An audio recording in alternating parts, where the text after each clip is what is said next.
Tu sais, dans la vie en tant qu'individu, on évolue ou on change quand on prend des risques. Et c'est quand on sort de nos zones de confort en tant qu'individu ou en tant qu'organisme, qu'on se met à devenir innovant, qu'on se met à devenir créatif, qu'on va toujours un petit peu plus loin que ce qu'on faisait jusqu'alors. Et donc, du coup, maintenant, on se rend compte qu'on est capable d'aller un petit peu plus loin, puis ça redéfinit ce nouveau nous.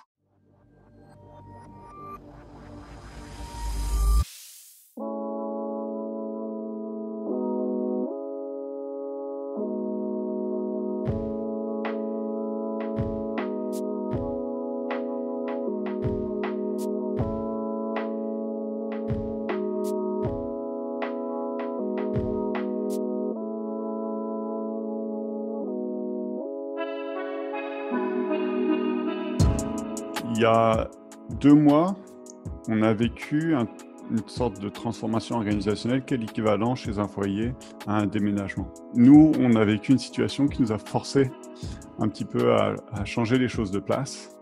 Et on se retrouve dans une situation où est-ce qu'on va remettre les meubles à la position où ils étaient avant, ou est-ce qu'on les garde dans la position dans laquelle ils sont en ce moment? Traditionnellement, les repas congelés étaient à destination des membres de la communauté qui venaient les chercher dans l'édifice, ce qui n'est plus désormais une option. Et traditionnellement, les légumes de popote roulante étaient utilisés pour la popote roulante et beaucoup pour les bénévoles, qui, à l'issue de leur expérience de bénévole, pouvaient quitter les jardins avec un petit peu le fruit de leur travail. N'ayant plus de bénévoles dans les jardins, on a cherché des nouveaux destinataires. La production d'agriculture urbaine est à partir de maintenant et pour tout l'été 2020 destinée à des familles qui sont isolées d'un point de vue financier et isolées d'un point de vue alimentaire. On produit les légumes et on les donne à des organismes qui ont une expertise pour la distribution de ces légumes à des familles qui en ont le plus besoin. Idem pour les repas congelés.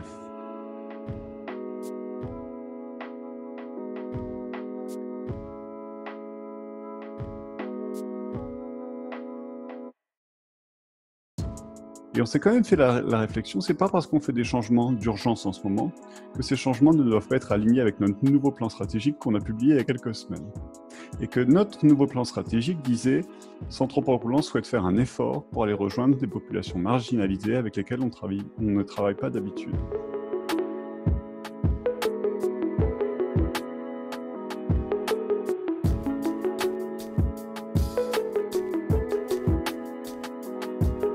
Nous, on avait une expertise avant la crise de popote roulante. Après quelques semaines de crise, on a développé un service de livraison à domicile de paniers de légumes frais. Et 2 mois après le début de la crise, on va désormais lancer un service de réparation de vélos à domicile ou de développement de compétences en réparation de vélos à domicile. Donc là où d'habitude, une grosse partie de la communauté de Centropole roulant venait à la rencontre de cet organisme, de cet espace qu'on chérit tant, désormais c'est un petit peu l'organisme ou l'espace qui va à la rencontre des gens. On n'avait jamais pensé qu'on ferait ça il y a 2 mois. Et c'est probablement une solution qui est très intéressante parce que ça nous permet d'atteindre des populations qui autrement n'auraient pas accès à ces services-là.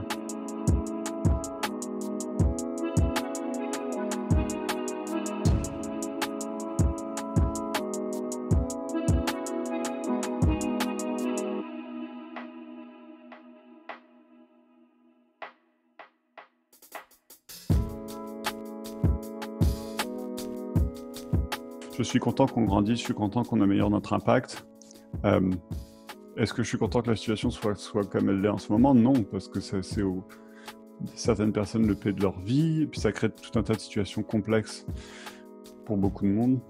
L'optimisme, c'est on va créer des situations gagnantes pour qu'on sorte meilleur en tant qu'organisme et en tant que société de cette situation. Là, le positivisme, c'est de dire ça va bien. En fait, ça va pas bien. Ça va pas bien. Les gens sont malades, les systèmes sont malades. Donc il n'est pas question d'être positif, mais il est question d'être optimiste. Ça ira mieux en sortant de toute cette cochonnerie.